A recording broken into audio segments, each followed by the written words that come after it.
Un encuentro es una cosa rara y maravillosa. Es pasar la vida del uno al otro mientras pasan la vida del uno al otro. Siéntese en la banca del parque, donde todos cabemos.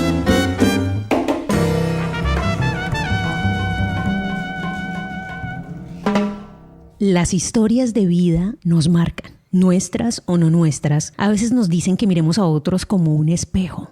Pero ¿qué tal si también nos asomamos a sus vidas como si viésemos por una ventana?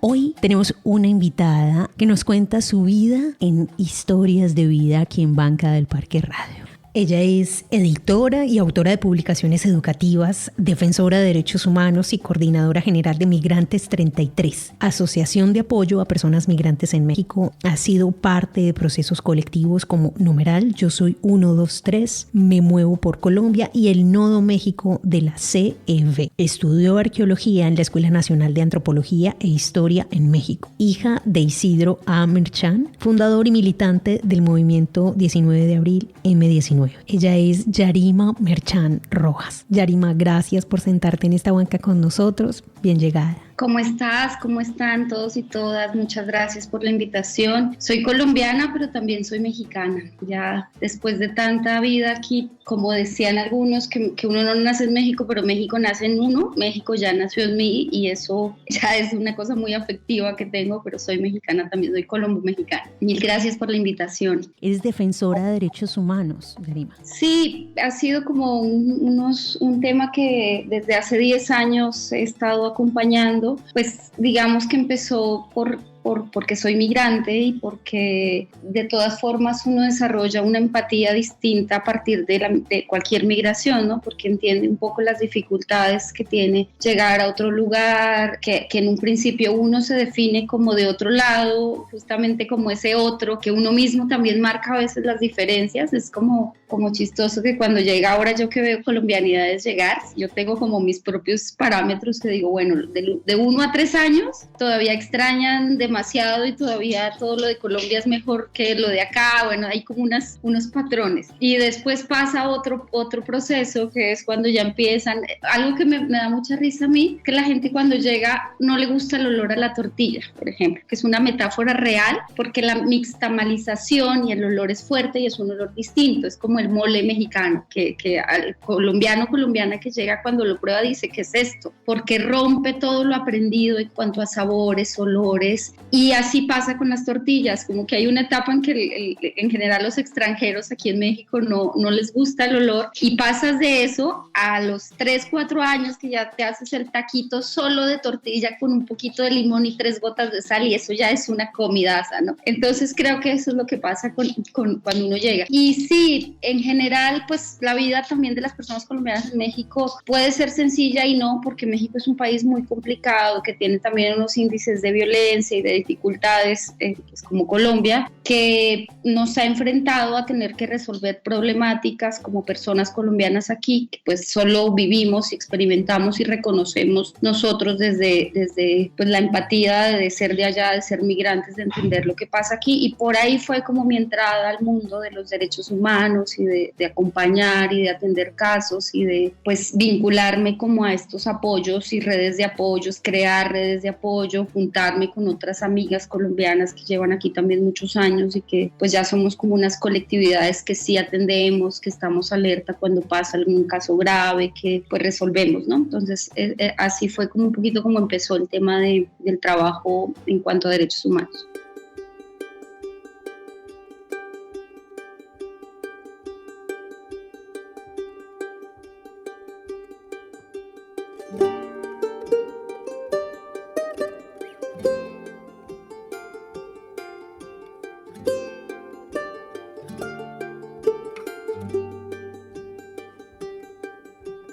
Qué interesante, porque definitivamente cómo mejora la comprensión de un ser migrante cuando lo atiende una persona que también ha migrado, que entiende ese proceso con calidad de detalle. Pero nos vamos a un viaje a la infancia y encontramos algo en tu vida, Yarima, que nos haya llevado a comprender la vida de otra manera. nos cuentas un poquito más quién era esa Yarima de 2, 3 años. Digo yo, ¿quién era? ¿En dónde estaba? ¿Qué estaba pasando con ella?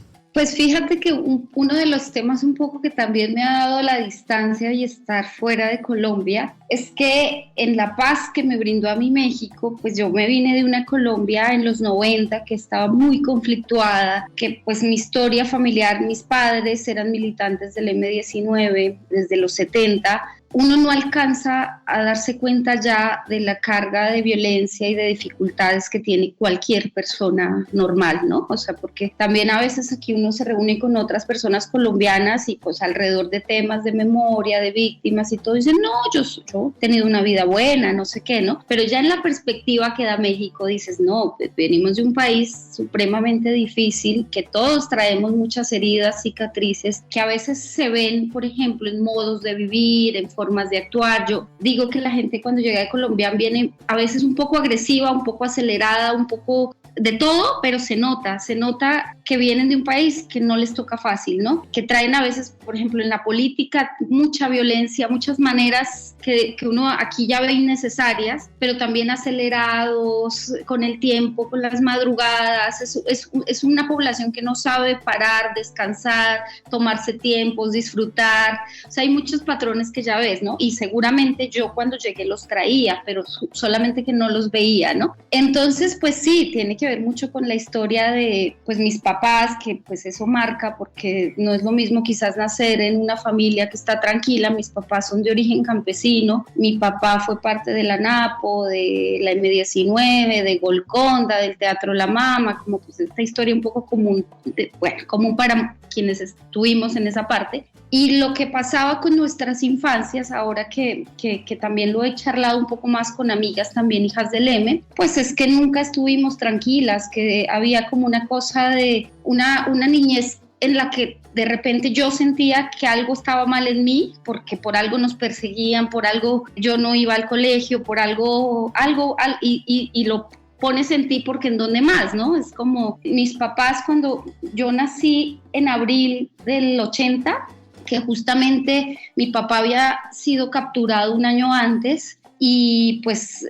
primero nací con mi mamá en el clandestina, digamos, escondida en Barbosa, Santander, en un apartamentico, en una pieza, embarazada, sola, porque mi papá estaba siendo torturado en las caballerizas de Usaquén, después lo pasaron a la picota y en esas historia un poco ya conocida o no, porque de repente a veces uno siente que en Colombia se conoce y no, o sea, para uno es tan común esto ya, pero no. Entonces, bueno, los del M que estaban capturados, los entre la picota y las caballerizas de Usaquén había ahí un ciclo de tortura, dejarlos vivos, llevarlos y traerlos. Y mi mami estaba en Barbosa escondida, embarazada, sola, entonces bueno, parió en Barbosa, Santander. Yo soy de Barbosa, no viví más que esa etapa, que fueron 6 meses, pero ahora, justo antes, yo siempre decía, soy de Bogotá, porque me crié en Bogotá, o a veces decía, soy boyaca, porque también la herencia boyaca materna es tan fuerte que, vaya, como dicen, la gente sale de Boyacá, pero Boyacá nunca sale de la gente. Mi mamá es una boyaca que lleva 60 años en Bogotá y sigue siendo súper boyaca, ¿no? Eso no se pierde. Pero nunca decía que era santanderiana porque pues no tenía ni raíces ni relación realmente con Barbosa, que además es fronterizo con Boyacá,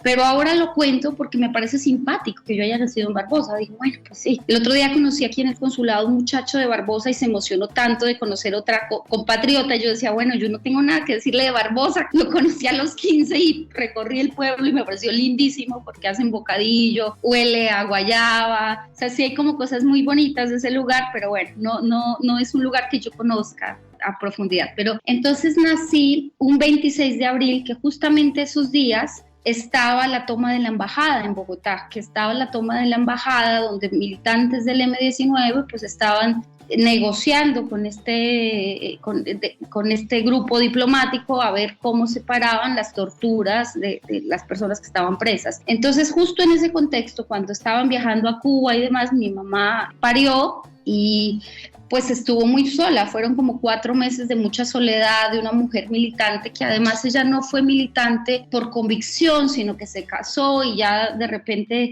como muchas mujeres de la época, casarse pues era una solución para salir de casa, para tener un poco de autonomía. Siento yo que pues en esas pocas libertades del ser mujer se casa, y se casa resulta que con alguien que sí estaba politizado, que como muchos de los padres guerrilleros de esa época ponían la revolución y la vida política por encima de la vida familiar. Eso también es un súper patrón que ahora uno habla con exmilitantes hombres del M, y pues eso, las historias que cuentan son de gloria y de lo que hicimos y nos robamos las armas del cantón, y las historias de las mujeres tuve que dejar a mi hija, me torturaron y mi hija en otro lugar, o sea, unas cosas dificilísimas, porque obviamente también pues la vivencia desde lo femenino es distinta, ¿no? Los dolores. Entonces ese fue el caso de mi madre, muy sola, con su marido preso, siendo torturado, me tiene. A partir de ahí pues ella, porque ella también estaba siendo buscada, igual que mi papá, pues sobre todo en Boyacá y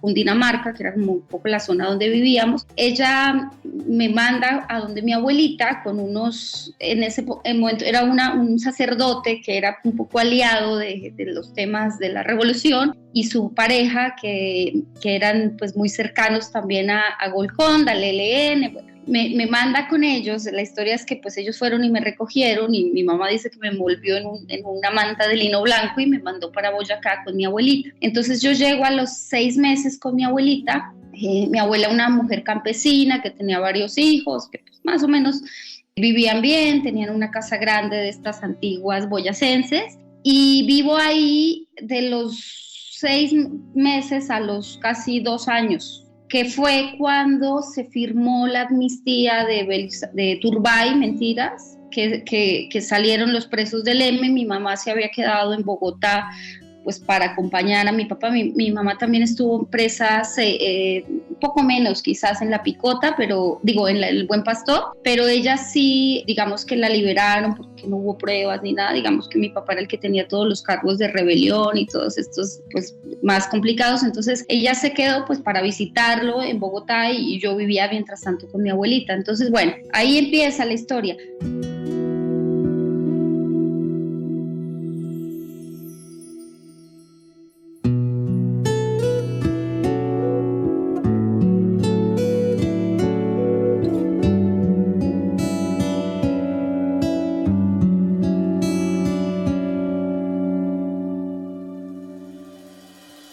Ahora que lo pienso, es simpático pensar que nosotras, muchas de esa generación, no fuimos al colegio, en primaria, teníamos nombres falsos o no teníamos. Por ejemplo, en mi caso, pues casi fue hasta los 3 años que me registraron, y me registraron en Boyacá cuando mis padres fueron a recogerme por primera vez, fueron a una registraduría y me pusieron un nombre. Digamos que desde ahí empieza como una infancia que claro, ya me decían Yarima y me pusieron un nombre elegido, pero no tenía papeles, no podía ir al colegio. Mi abuela no tenía como, pues, si me dejaba, no tenía cómo comprobar que yo era su nieta. Siempre había como un miedo, un riesgo. Uno no sabe qué tantas como cosas trae eso hasta que es adulto, porque después uno sí entiende que las infancias marcan todo, ¿no? Como los miedos, los desapegos, los miedos al abandono, o sea, un montón de cosas que después uno empieza a sacar cuando se va a vivir en pareja, cuando convive y dice, ¿de dónde? ¿Por qué tanta locura en mí? Pues vas a ver y te remotas al fondo. Y yo tengo fotos de niña y en todas parezco preocupada, como de 2 años, como con el ceño fruncido. Entonces, digamos que no dices, bueno, no es que recuerde, pero sí recuerdo malestar. Recuerdo que mis padres salieron de la cárcel. Mi papá salió en el 82, en, no sé, noviembre, diciembre, fueron a Duitama en enero a recogerme, y sí me acuerdo que yo no los quería. Pues yo decía, incluso mi abuela dice que yo decía, yo no me quiero ir con ellos, y casualmente había una canción que le gustaba mucho a mi abuelita que se llamaba El Barcino, que dice que en los tiempos de la violencia se los llevaron los guerrilleros. Yo me sentía el Barcino. Yo me acuerdo que yo de niña escuchaba esa canción y yo decía, a mí me van a venir a llevar los guerrilleros. Y era una cosa, yo me identificaba tanto con esa canción y el ternerito que como que lo trasteaban sin pedirle opinión. Y salen mis padres, mi papá de la cárcel, estuvieron en Bogotá, van por mí a Duitama, nos regresamos a Bogotá y ahí pues era una época en que sí varias amistades, por ejemplo había un tío que le decíamos, yo le decía el mono colorado, que lo desaparecieron, que era muy cercano a mi casa, y mis papás pues estaban asustadísimos, que porque había listas negras, que porque los amenazaban. Entonces mi papá, ahora sí también con este espíritu campesino y de volver a la tierrita y de Boyacá, en esa época les hacían unos préstamos a los que salieron de la caja agraria y se compra una finca, pero no era una finca cualquiera, era un páramo andino, o sea, se llama el páramo de la Rusia, que está entre Santander y Boyacá. Nuestra casa quedaba como a 3.200 metros sobre el nivel del mar, o sea, era la última casita, una casa de adobe altísima, y ahí nos fuimos a vivir a los 2 años. Esa fue mi primera vida en familia, digamos, con papá y mamá como caóticos, asustados, o sea, imagínate todo. Mi papá todavía en el cuerpo, me acuerdo que porque tenía marcas de quemaduras, tenía como estrías porque había sido colgado, tenía una cosa de bala aquí. No era una cosa, normal, ¿no? Era irse a vivir con unos sobrevivientes de la guerra y yo ahí trabajaron, esa casita era una casa de adobe chiquitita, pues típica boyacense, pues le pusieron como carrizo adentro para que no entrara frío, porque el frío en esa montaña era tremenda. Teníamos conejos, yo pues básicamente mi vida era recoger, ¿cómo se llama ese arbolito, el amarillo?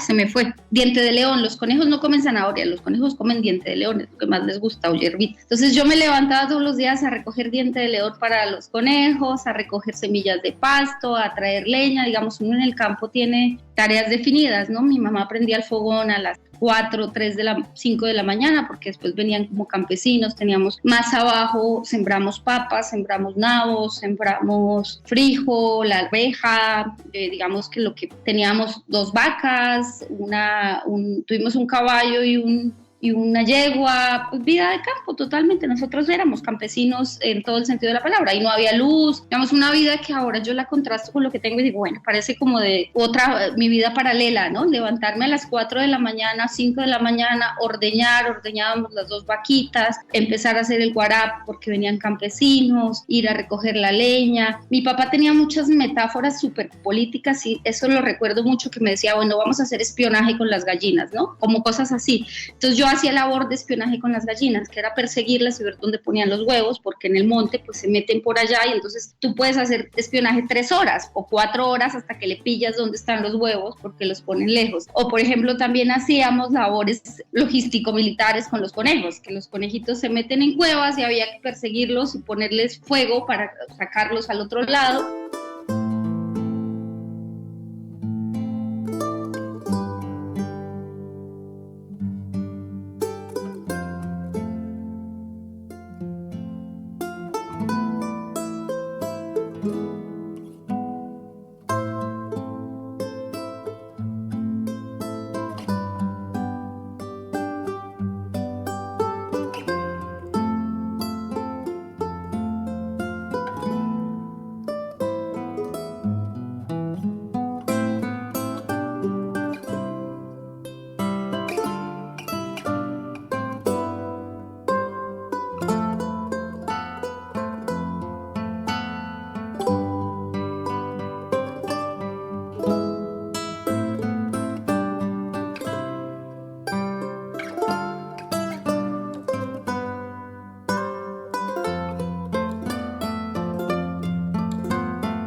Es un tema, lo veo como una vida paralela porque, digamos, yo tengo ahora que con todo el tema de los animalismos, de las amistades veganas, que tanto ahora implica uno pensarse en los animales y que pues todos tenemos ahí como contradicciones, sin duda. Yo tengo contradicciones, yo como lo menos que puedo carne, pero sí como.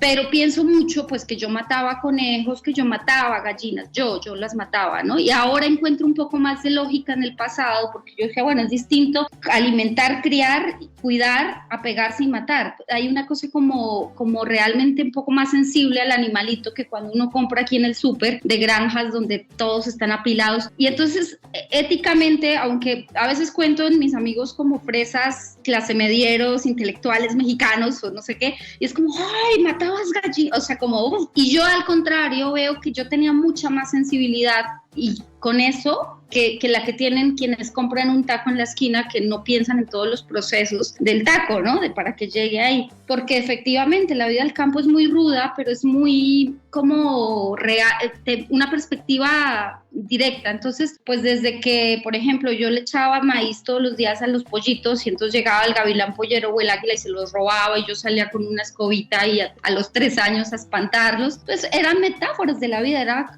eso es la vida, niña. Siempre va a haber un águila que puede llevar a tus críos, cosas de ese tipo, ¿no? Y sí, pues eso, que allá los campesinos te enseñan cómo matar un conejo, dónde darle bien, una gallina, pelar, bueno. Entonces, yo lo recuerdo como una vida feliz porque realmente vivir en el campo, aunque sea con todo lo que traíamos de la ciudad y del mundo, desconecta, porque el campo te obliga a todos los días ver salir el sol, a todos los días ver el agua, o sea, ese ciclo que tiene la naturaleza, que cuando vives en el campo es el aire a todo lo que da, tú pero tú conviviendo con esos fenómenos súper fuertes, que llueve, graniza y todo se lava y tú tienes que alzar las cosas. Sí, siento yo que para mí es como un vínculo que yo no he perdido con la tierra, con la naturaleza, porque sí construyes como una vida a partir de esos referentes distinta. Y aunque después vivas en la ciudad, pues sigues teniendo esa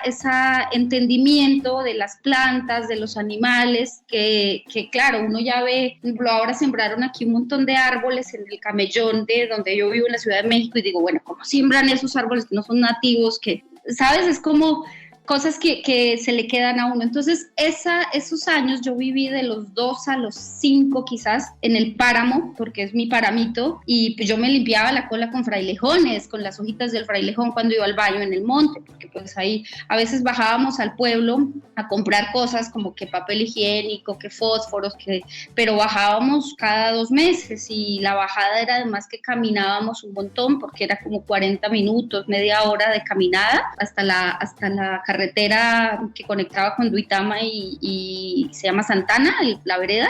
Y pues ahí nos subíamos ya en camiones lecheros, que también recuerdo mucho sentarme en los cosos de leche y ese olor a leche fresca. Bajaban los campesinos con canastos, con camiones lecheros, con leche, con gallinas para vender, con papa, con todos los productos. Y pues para mí era muy emocionante también viajar al pueblo, pero mis padres llegaban al pueblo con un susto, con un nivel de persecución, que veían militares y se pasaban en la calle, y esa noche al regreso tenían como una cosa que ellos sentían que se habían ido a seguirlos, no dormían bien, mis papás tenían una cantidad de problemas y que por lo menos mi padre poco trabajó en ellos. Mi mamá, como muchos años después, sobre todo en Bogotá, pues también entendió que había que hacer algo con tantos miedos, ¿no? Nosotros, por ejemplo, mi mamá y yo teníamos bruxismo a nivel que todavía tenemos los dientes súper desgastados, pero no lo veíamos porque era súper normal. Nosotros decíamos que éramos como las vacas en el páramo que rumíamos en la noche, porque las dos hacíamos como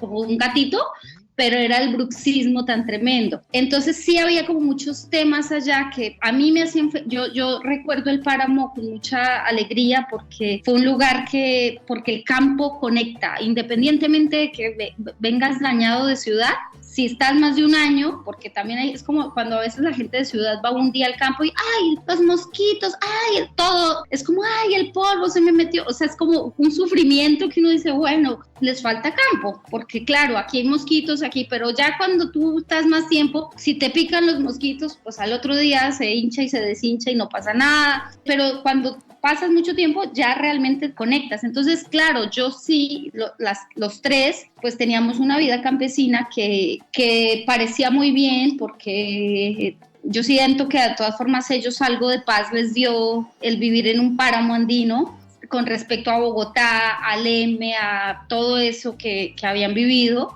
pero pues también siento que eso no se libera si no haces otras cosas, ¿no?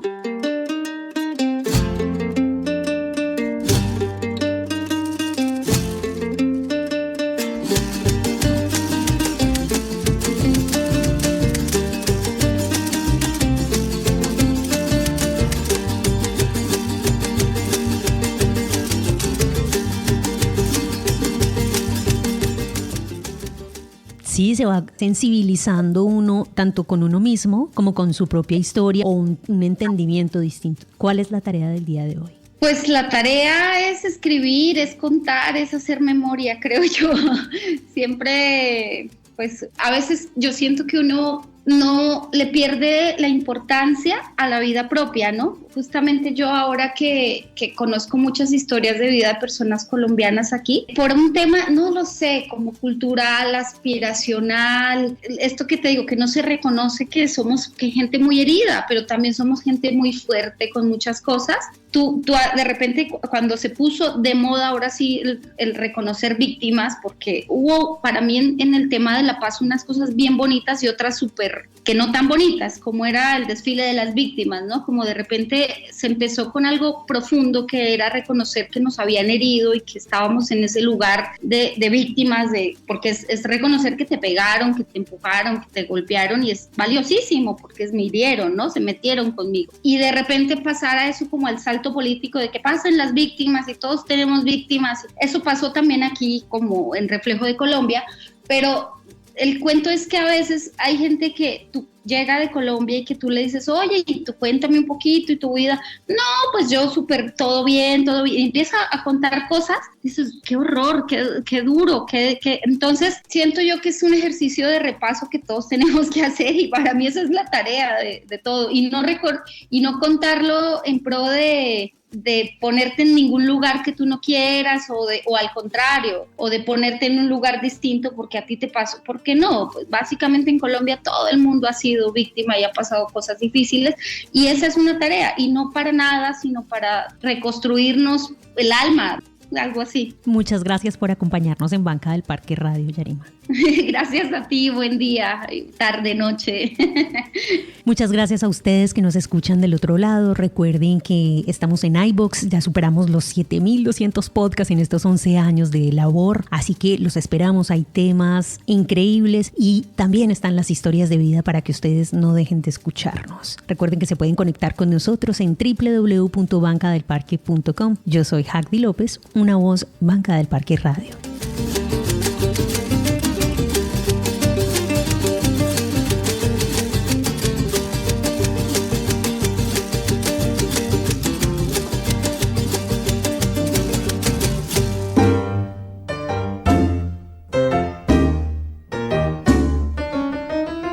Ahora la banca del parque queda sola. Los esperamos para un nuevo encuentro y seguir pasando la vida del uno al otro.